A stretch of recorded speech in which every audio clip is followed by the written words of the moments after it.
Hi guys! Assalamualaikum. For today's video ay magluluto ako ng shrimp na kabsa or European na kabsa. O, diba? Buti na iba na naman yung pagkain namin kasi sawang-sawa na kami sa manok. Pati yung mga amo ko nagareklamo na kasi always na lang daw manok yung ginaluto ko. Tapos minsan sinasagot ko dun sila, anong iluluto ko? Adobo? Tinola? Diba? Minsan 'pag nagareklamo yung mga amo ko tapos lagi na lang sila na nagsasabi na bakit daw lagi na lang manok ang ginaluto ko. Tapos ayun, sinasagot ko din sila na bakit ano bang mayroon sa freezer, 'di manok lang 'di ba? Tapos yun wala na silang masabi kasi yun lang naman talaga laman ng freezer namin ay manok. Ay, 'di ba? So ayun guys, gibalatan ko na siya tapos habang nagbabalat ako may nararamdaman ako na inis kasi paano naman kasi kangaliit ng hipon. 'Di ba? So ayun guys, pagkatapos ko balatan, hindi ko na naipakita, hinugasan ko siya sa lemon saka asin para matanggal yung amoy ng shrimp. So ayan, naghiwa na din ako ng sibuyas tapos gilagay ko na sa kaldero, naglagay pala ako ng mantika saka sibuyas saka bawang.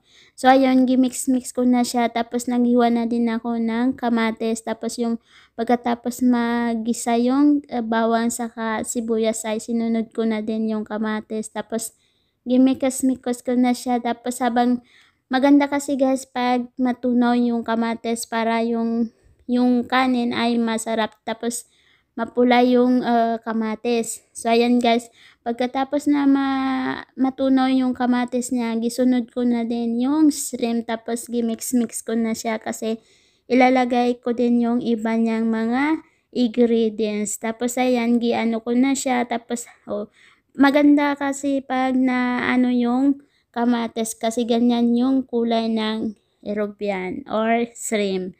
Tapos ayan, maglalagay na ako ng mga iba niyang ingredients. Pang ginahalo-halo ko siya guys, napakabango, parang nagugutom tuloy ako.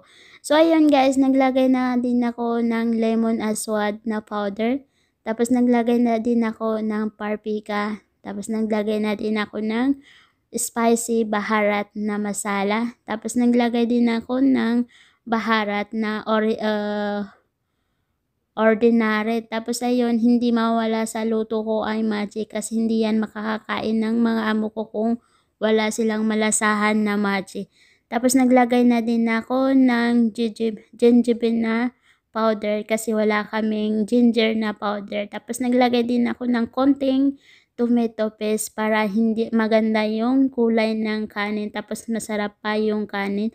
Tapos naglagay na rin ako ng asin, tapos ayun, gimix-mix ko na siya. Tapos pagka lalagyan ko din siya ng tubig. So ganyan siya guys. So habang hinahalo ko talaga napakabango, parang gusto mo nang kainin kasi amoy na amoy mo talaga yung shrimp. So ayan, naglagay pala ako ng kisbara kasi para lalong bumango yung palinuluto mo, lagyan mo ng kisbara. So ayan, pinakuluan ko lang siya ng mga 2 minutes tapos linagyan ko siya ng konting tubig. Tapos ayan, sinunod ko na din yung kanin.